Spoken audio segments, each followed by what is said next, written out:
Sebelum Sobat Ngarit melanjutkan menonton video ini, perlu saya sampaikan bahwasanya dalam video ini bukan tentang ternak ruminansia, akan tetapi tentang pertanian. Jadi, bagi Sobat Ngarit yang berharap ini tentang ruminansia, bisa di skip saja. Kembali lagi di kandang gembel karena isinya memang wedus gembel semua. Oke Sobat Ngarit, kali ini kita sedikit berbeda ya. Kita jalan-jalan ke sekitar lahan kami menetap menanam pakan ya, karena memang kemarin kita didatangi dari tim desa ya untuk diminta atau mendapat mandat untuk mempromosikan kegiatan UMKM di luar di dalam wilayah kita itu agar bisa tersorot ke masyarakat luas ya. Mereka meminta bantuan dari tim kandang gembel untuk membantu mempublikasikannya. Oleh karena itu kami dari tim kandang gembel juga ikut membantu ya, berpartisipasi dalam kegiatan tersebut. Nah, kita menyetujui 10% saja, nanti maksimal 10% saja dari semua konten kandang gembel isinya akan membantu pihak dari tim desa atau wilayah. Oke, seperti itu. Seperti hari ini kita juga sudah terjun keluar ya ke lahan. Kita akan mengambil usaha-usaha yang paling dekat, unik dan menguntungkan dari sekitar tempat kami. Itu salah satunya adalah di belakang bisa dilihat ya. Di sini ada tumpang sari ya, ada tanaman kalau di sini namanya waloh, tapi bahasa Indonesia mungkin labu ya tepatnya ya. Entah labu apa, nanti kita tanya pada pemiliknya. Juga tumpang sari dengan pepaya California kalau tidak salah dilihat dari bentuknya. Oke, sebelum kita lanjutkan, bagi Sobat Ngarit yang belum berlangganan silahkan klik tombol subscribe untuk berlangganan video dari kami, serta aktifkan juga lonceng notifikasinya. Bagi Sobat Ngarit yang tidak tertarik dengan bertani, silahkan di skip saja, jangan dipaksakan untuk menonton. Tapi kalau memang ingin menonton, mendapatkan informasi yang mungkin berguna, bisa menambahkan pundi-pundi uang juga, silahkan ditonton sampai habis video kami. Oke.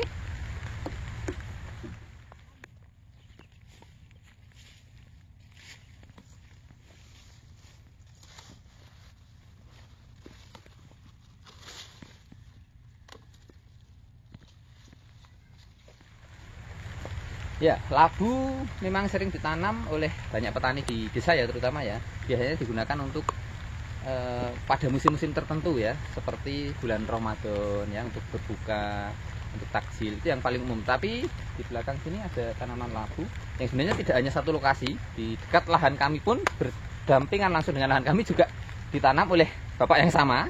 Juga di sebelah sana bahkan lebih luas lagi juga ada satu petak yang isinya juga labu semua, tapi sudah selesai panen kemarin, sudah selesai habis, ini baru mau tanam ulang katanya. Nah, ini apakah pemasarannya bagus, marketingnya bagaimana, sistem menanamnya mudah atau susah, perawatannya bagaimana, modalnya berapa, keuntungannya berapa, ini akan kita kulik-kulik dari yang punya langsung. Oke, langsung saja kita menuju ke lahan bersama pemiliknya, kita tanya-tanya. Oke Sobat Ngarit, saat ini kita sudah bersama langsung dengan Pak Yoyo ya, yang menanam labu. Wah, labu ini ya. Di sini tumpang sari ya Pak, lihatannya Pak. Labu sama apa? Ini pepaya California atau Thailand? California. Oh, pepaya California. Jadi mungkin biar saling mengisi. Soalnya nunggu pepaya sampai panen tuh berapa lama Pak? Selama 7 bulan mulai dari tanam itu kalau peliharanya bagus. Berarti pepaya itu kalau pemeliharannya bagus 7 bulan. Sedangkan selama 7 bulan tersebut kalau petani di desa, petani kecil kadang kan sudah kehabisan modal ya, nunggu panen kelamaan, udah ekonomi tidak berjalan ya, akhirnya mungkin diputuskan tumpang sari dengan labu. Kalau labu ini berapa lama Pak sampai dari tanam sampai panen? Kalau label kemasannya itu cuma 85 hari sudah mulai bisa dipanen, tapi belum kering. Jadi panen kalau 85 hari itu cuma langsung dikonsumsi, tapi kalau minta supaya kering nanti disimpan sampai sekian bulan, bisa 1 tahun, itu paling tidak 3 bulan atau 3 bulan setengah, berarti 120 hari. Oh, berarti itu sudah kering seperti yang saya panen ini. Berarti seperti yang di sini sudah 3 bulan lebih ya Pak? Ini sudah 3 bulan. Oh, berarti seperti Sobat Ngarit, untuk labu sendiri sebenarnya sekitar 85 hari sudah bisa dipanen, tetapi untuk maksimal supaya kering dan bisa disimpan tahan lama ya, karena labu biasanya disimpan di rumah itu sampai berbulan-bulan, sampai kadang 1 tahun, itu harus benar-benar dalam kondisi tua kering ya, sekitar berapa, 3 bulan setengah ya Pak, dari tanam 3 bulan setengah, 3 bulan setengah sudah kering atau sudah sangat tua. Jadi nanti seperti ini contohnya sudah kering ya, sudah kering besar tua lah, ini bisa disimpan sampai hampir 1 tahun pun masih aman ya Pak, kalau 1 memang tahun kalau di tua. daerah Solotigo, Cepogo itu sampai 1 tahun. seperti itu Sobat Ngarit.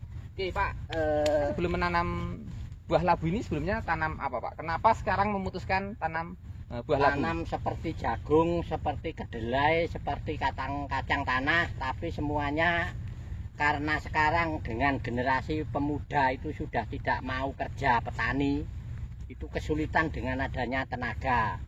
Nanti jam 12 sudah pulang itu sudah 50.000, itu sudah harus ngirim sama ngerokoi, jadi itu jatuhnya sudah 65.000. Jadi setengah hari saja itu untuk biaya tenaga 65.000 ya. Kalau di sini mungkin di tempat Sobat Ngarit berbeda ya. Jadi karena hal itu terus beralih ke buah labu. Kenapa buah labu? Memang tidak membutuhkan banyak tenaga atau banyak perawatan Pak? Buah labu itu cukup simpel, dengan biaya tidak usah yang di lubang atau yang dicangkul, itu cukup sekitar yang mau ditanam. Terus jarak saya kisarannya setiap 2 meter itu baru saya tanami labu.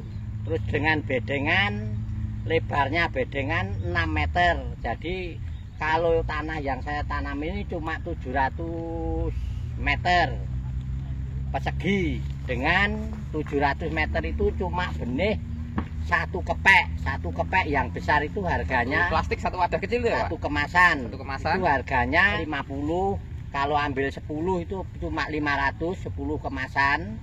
Tapi itu yang besar, yang bijinya 250 butir. Kalau yang kecil cuma 28.000, itu bijinya cuma 90 butir. Terus penanamannya bisa dilakukan sendiri berarti Pak? Penanamannya kalau cuma 700 meter persegi, ini saya tanami mulai jam 7, saya kowai, habis dikowai nanti selesai ngowai, ini bukan enggak ada 200 kowaan, ini cuma 150 cangkulan, bedengan. Lah itu terus saya habis itu saya tanami dengan waktu mulai jam 7 sampai jam sebelum luhur sudah selesai. Berarti tidak membutuhkan tenaga atau pekerja tambahan. Misalnya tenaga nanti tenaga bayaran itu ya cuma anggaran paling besar tanam sekitar 1000 meter itu paling besar itu 100.000 sudah itu sudah minuman, rokok dan makanan komplit itu sama bayaran sudah bisa. Itu untuk 1000 meter persegi paling tenaga 1 hari berarti satu ya Pak? hari enggak nyampe. Kalau cuma 1000 meter itu kalau 1000 meter paling habis luhur sudah selesai. Jarak tanamnya tadi berapa Pak? Jarak tanamnya saya 2 meter. Jarak tanamnya 2 meter ke depan, ke belakang, kanan kiri juga sama? Kanan kiri itu misalnya bedengannya 6 meter. Itu nanti setiap lubangan, kalenan, itu nanti kan ada kalenan 6 meter, kalenan 6 meter. Nah itu setiap kalenan itu sini kalenan, sini jaraknya 2 meter, 2 meter, 2 meter. Terus nanti yang sebelah sama 2 meter, 2 meter, 2 meter, nanti akan dirambatkan ke yang 6 meter ini. 6 meter ini kan 3 meter, 3 meter nanti merambatnya. Oh, berarti jaraknya ada dari parit, dari kecil ya, parit kecil itu parit ke parit itu 6 meter ya? 6 meter. 6 meter, terus di samping parit itu ada satu. Ada satu. Samping parit yang ini juga satu. Berarti jarak ke sini sekitar 5,5 meter ya untuk jarak kanan kirinya ya? Kanan kiri ya, terus karena lubang itu 1 meter. Oh ya, terus ke depannya nanti, ke depan belakang sekitar 2 meter. 2 meter. Nah, itu nanti tumbuhannya karena merambat seperti ini, biasanya sudah bertemu di tengah-tengah antara masing-masing tanaman tadi yang jarak 6 meter tadi, baik ke depan, ke belakang maupun ke samping nanti sudah bertemu. Lah terus untuk perawatannya sendiri Pak, kenapa tadi disampaikan tenaganya tidak begitu membutuhkan banyak? Perawatannya setelah ditanam nanti langsung sudah tumbuh, jarak 5 hari sudah kelihatan tumbuh. Nanti langsung dipupuk dengan mutiara yang daun. Itu 1 lubang dikasih sekitar 1 jimpit. Itu tadi sekitar 700 meter persegi hanya membutuhkan sekitar 1 kilo saja. Pantas saja disampaikan tadi biayanya juga sangat ringan. 1 kilo itu kalau dihitung pohon ini cuma 150 pohon. Cuma 150 pohon itu 1 kilo udah cukup ya Pak? Sudah cukup, Nah, itu sangat lebih cukup. Berarti bisa turun. biaya pemupukannya pun irit sekali ya. Itu berapa kali Pak pemupukan?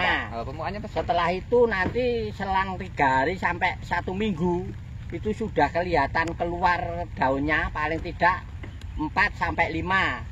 Habis itu langsung dikasih ponska. Ponska itu misalnya habis 15 kilo, itu ponskanya 10, SP36-nya itu 5 Oh, kilo. berarti pakai TSP ya. Jadi kombinasi 2:1 ya. Jadi ada Ponska yang merah, terus ada dasaran ya. Biasanya pakai TSP 36 ya biasanya Bapak ya. Nah, itu SP36. 10 kilo berbanding 5 kilo. Jadi 2:1 itu akan lebih baik kan seperti itu. Fungsinya TSP sendiri Kalau fungsinya SP36 itu untuk menambah bobot adanya labu. berarti Kalau cuma pakai Ponska itu cuma besar tapi bobotnya kurang. jadi besar tapi tidak ada bobotnya. Jadi ringan Dan gitu nanti ya. hasil labunya kalau pakai SP36 itu kelihatannya itu cerah sekali. Dan nanti kalau dibelah, kalau di pasar kan mungkin ada yang beli satu butir, ada yang cuma minta belahan. Kalau dibelah nanti dengan Dalamnya. warnanya itu memplak sekali. Oh, Jadi menarik perhatian ya? pembeli itu minat sekali.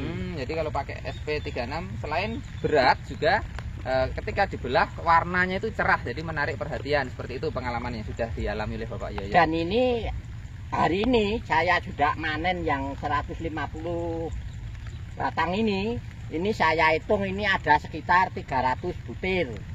300 butir untuk 100. 300 Berarti butir. satu tumbuhannya ini berbuah berapa Pak kira-kira Pak? Satu batang ini Rata-rata. kalau nanti subur itu bisa 8 sampai 10. Tapi kalau tidak subur ya paling 4 sampai 5. Anggap saja 5 kita ambil di rata-rata ya. Jadi satu batang itu bisa 5 buah. Padahal ini yang menarik, harganya pastinya. Harganya untuk satu buah labu ini berapa Pak? Kok minat sekali untuk nanam labu? Kalau yang seperti ini kalau pasaran dibawa ke Sar Gede Solo ini 12.000 ya, katakanlah 10. Kalau 10 itu pelayon 10 ya. Jadi dengan cepat 10 dan rata-rata memang besarnya seperti ini Sobat Ngarit. Jadi tidak apa namanya? Ada besar kecil ya memang ada, tapi rata-rata besarnya segini. Yang kecil dari 5 paling yang kecil 2 dan yang lain seperti ini. kalau ya. yang ini pasarannya 5.000. Kita- Ini 5.000, tapi kalau 5.000 itu kan ambilnya paling tidak 400 butir sampai 500.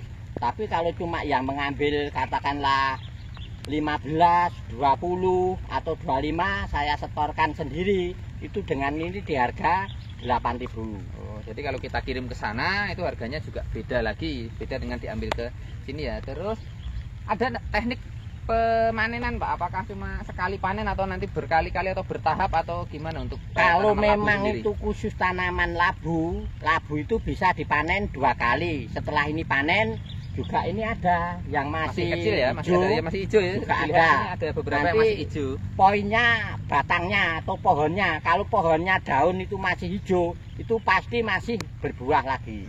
Jadi tidak hanya satu kali ya, itu bisa jadi bonus tambahan ya selain tadi sudah panen yang awal. Ya, jadi seperti itu ya Sobat Ngarit, tanamnya juga mudah, perawatannya juga mudah, biayanya ringan, ya bisa dilakukan sendiri tanpa tenaga kerja. Toh kalau banyak pakai tenaga kerja pun tetap untung katanya Pak Yoyo. Lah kita tanya terkait dengan untung ini. Tadi yang ditunggu-tunggu Sobat Ngarit adalah keuntungannya. Ini kalkulasinya bagaimana Pak? Dari mulai tanam, bibit sampai nanti penjualannya. Saya tanam labu ini sudah 1 tahun ini. Yang pertama, yang sudah panen aja Pak, yang sudah panen yang mana bisa dijelaskan modal yang awal sudah sampai panen, hasilnya Pak. Yang sudah panen itu satu tempat itu dengan luas 3.000 meter. 2000 meter. Itu habis bibit dengan kemasan 2 kemasan, yang kemasan besar. 2 kemasan besar. Itu Kita anggap 200.000 karena tempat Sobat Ngarit nanti beli belum tentu harganya sama. Kita bulatkan agak mahal saja biar lebih Oh mudah ya, dihitung. dibikin 200.000 Ya, jadi 2 bungkus. untuk 3.000 meter persegi tadi beli bibitnya sekitar 200. 200.000. Lalu penanamannya Penanamannya kalau misal satu pakai orang, tenaga kerja ya, bukan ditanam sendiri ya. kalau tenaga kerja ini untuk tenaga 2 1 hari. 1 hari berarti 200.000 juga. 200.000. Berarti 400.000 modal awal ini. Terus selain itu Terus saya itu pupuk lengkap itu keseluruhan jumlahnya itu Ponska 1 sak dengan SP36 1 sak. Harganya Ponska 125, terus SP36 juga pada waktu itu belum ikut subsidi, itu juga 125. berarti 250. 250. Berarti 650 sampai di titik pemupukan. 650 itu dibulatkan 1 juta. Dah. Pembulatannya banyak ya. Oh iya, karena nanti juga Sobat Ngarit perlu bikin lubang air ya, apa namanya? Parit kecil ya untuk supaya tidak kalau hujan deras tidak banjir ya. Kalau saya mariknya kan pakai traktor. Ya, apalagi kalau yang punya alat pakai traktor bisa di traktor bikin galian jadi lebih ringan lagi. Tapi taruh misal kita membayar orang, anggap saja membuat 1 2 3 kira-kira 3.000 meter tadi berapa parit Pak tadi? Itu saya bikin ada berapa? 4. Jadi paritnya ada 6. Ada 6 parit, berarti kira-kira untuk kalau tenaga misal pakai orang itu lama atau tidak, atau mungkin pakai kalau alat? pakai buruan 6 itu ya dikatakan satu parit itu 100, siapapun borong itu siap. Pasti mau ya, karena pasti memang mau. Tidak terlalu dalam ya. Tidak sampai 1 hari, pasti paling pagi sampai jam habis luhur itu sudah dapat satu parit. Berarti anggap saja yang untuk bikin parit ini berapa? 600 ribu. 600 plus 650 berarti tadi 12 atau 1.250.000. Itu sudah saya sepeleng semuanya. Itu semuanya udah dibuat agak mahal biayanya. Nah, dengan biaya total tersebut masih ada biaya lain Pak, obat-obatan atau mungkin yang lain? Kalau labu itu sama sekali saya belum pernah. Makanya labu itu bisa dikatakan tanaman yang sangat netral, tanpa kena kimia, selain pupuk, tanpa kena kimia. Jadi, tidak ada serangan hama atau ulat atau apa? Kalau hama itu ada, misalnya ulat itu tidak mau. Ulat mau makan daun tidak mau makan labunya juga tidak mau. Paling nanti kalau masalah sudah buah itu biasanya kalau hujannya terlalu hari-hari itu biasanya jamur. Tapi kalau jamur itu kan sudah alam ya. Alam kalau memang peparing Gusti Allah. Hujan lama dan akhirnya tanahnya jadi bacak dalam bahasa sini, lah itu biasanya labunya juga membusuk karena memang labunya berada di atas tanah ya, bisa dilihat sobat ngarit di belakang. Tapi tidak semuanya. Ya, tapi tadi tidak semuanya, hanya paling di tempat-tempat 10%-nya katakanlah labu 1000 itu yang kena busuk itu paling 100 gitu. Nah, tadi yang 3.000 meter tadi dengan biaya kurang lebihnya 1.250.000 itu sudah dibuat longgar banget ya, sudah dibuat mahal banget. Itu kemarin hasil panennya laku berapa Pak? 1.500 butir. 1.500 butir dengan harga tadi variatif ya, tidak sama ya, ada yang mahal, sama, ada yang 5.000, ya. ada yang 10.000, ada yang 12.000. Nah, katakanlah itu dibikin harga 7,5. Ya, dibikin 7,5 semua, katakan 7,5 kali 1.500. Wah, banyak ya berarti. Jadi kemarin saya yang sana itu terus terang yang luas 3.000 itu dengan pembiayaan 1.200.000 sekian itu sudah saya sepelen, katakanlah dibikin 1.500.000 itu mendapatkan uang sekitar 11 juta. Ya, seperti yang sampaikan tadi, kalau dibikin pukul rata aja harganya 7,5, tadi dapat 1.500 butir, memang angkanya ada di sekitar 10 sampai 12 jutaan. Padahal modalnya tadi cuma sekitar 1.250.000. Apakah tidak menarik sobat ngarit? Ini hal yang sangat kayaknya memang petani-petani harus mulai melirik ya bidang usaha ini, karena memang sangat menjanjikan. Sedangkan marketnya sendiri juga meskipun tidak di bulan puasa tetap laku ya Pak? Oh, ini tetap laku lah. Ini yang dari Solo ini sudah pesen suruh tanam semuanya. Ini juga ada ya, datang sedang mencari ke sini ya. Namanya Mas Arma, ini dari Sargede ini. Lah terus ini di hari-hari normal, padahal ketika hari menginjak bulan puasa harganya juga beda lagi ya Pak? Kalau bulan puasa mulai puasa dapat 1 minggu itu yang harga 5.000 bisa harga 8.000, yang harga 10 bisa harga 15.000, karena semua masyarakat itu ngonsumsi karena untuk bikin buah kalau habis puasa untuk buka. Memang prospeknya sangat menarik ya sobat ngarit. Jadi kayaknya memang perlu diperhatikan dan perlu kita dalami lagi ya. Kira-kira di sini ini 700 meter persegi dapat berapa Pak? Ini tadi 700 meter persegi ya Pak? 700 meter persegi. Kira-kira dapat berapa ini yang saat ini belum dipanen, ini baru mulai panen? Katakanlah 300 butir. 300 butir. Ini barangnya masih dan itu sudah mau mulai 300 dimuat. butir di harga katakanlah saya harga mulu-mulu. Kalau saya harga 5.000 misalnya, saya tawarkan siapa saja pasti mau ya, karena pasti semua rata-rata duyung-duyung itu kalau 5.000. 5.000 tadi 300 butir ya? Ya, 300 itu sekitar 1.500.000 dengan modal berapa Pak yang 700 meter ini tadi? Cuma katakanlah modal 300 ini. Modal 300.000 sobat ngarit, itu sudah dibuat mahal. Ya, nanti ketika panen ini kurang lebihnya dapat angka 1,5 juta. Ya. Itu cuma harga 500. Jadi kalau harganya dibuat harga paling murah ya, yang besar padahal ada yang 2 kali lipat dari itu. Kalau dipilah-pilahkan antara yang besar dengan yang kecil, harga kita buat klasifikasinya masing-masing, modal 300.000 tadi bisa dapat sekitar 2 juta. Saya sebagai petani sudah merasa jemu. Pupuk sangat sulit. Kalau pupuk beli yang non subsidi juga harganya mahal sekali. Dan tenaga juga sekarang sulit, tidak ada generasi yang generasi mau muda seperti saya tidak mau pegang cangkul sebab ya. Nah, saya terus akhirnya cari solusi bagaimana, coba-coba. Lah kok saya coba-coba pertama itu nanti kalau tidak laku ya udah disodakokan aja. Seperti saya tanam semangka. Itu juga saya tanam semangka 1 patok, pada waktu itu harganya cuma 1.500. Gagal per kilo kisarannya cuma 1.500. Kisarannya ya dapat cuma 1.000 biji ya. Biji ada, tapi cuma saya kasihkan 1 RW saya itu semuanya dengan lingkungan tanah itu semua ini. Tapi setelahnya terus dapat barokah dari tanam labu ini, alhamdulillah berhasil. Ini solusi labu ini saya sudah ini mau tanam lagi, dan ini saat ini saya sudah tanam habis 10 kemas besar dengan luas tanah yang 1 titik itu 6.000, yang 1 titik itu 3.000, yang 1 titik itu 2.500. Itu saya tanami labu semua. Itu sudah ditanam semua Pak? Atau masih sudah. Ada yang baru proses mau tanam? Sudah saya tanami dan ini tinggal. Lah itu proses itu kan tidak membutuhkan tenaga. Yang penting rumputnya sudah diubat, sudah tidak ada rumputnya, langsung dicangkul, tanami. Setelah nanti sudah tumbuh baru nimpuk atau sama nyangkul yang sekitarnya sudah cukup. Oke, seperti itu Sobat Ngarit. Apakah ada pertanyaan ya? Silahkan, kalau ada pertanyaan silahkan tulis di kolom komentar di bawahnya. Hari ini kita cukup sekian dulu sampai di sini. Nanti bagi Sobat Ngarit yang tertarik dengan bagaimana proses penanaman labu, perawatan dan sampai pemanenan, kita akan datang lagi ke tempat Bapak Yoyo untuk melihat bagaimana prosesnya. Ya, nanti supaya diajarkan yang baik bagaimana, supaya tumbuhnya besar bagus itu bagaimana ya. Untuk makasih Pak Yoyo, nanti kita akan datang lagi bersama Anak Gembel untuk mengikuti prosesnya ya. Oke, Sobat Ngarit, silahkan tuliskan pertanyaan Anda di kolom komentar, atau mungkin kalau ada kritik saran silahkan tuliskan di kolom komentar. Jangan lupa klik tombol subscribe untuk berlangganan serta aktifkan juga lonceng notifikasinya. Oke, maju terus peternak dan petani Indonesia. Salam ngarit dari Plat Adi.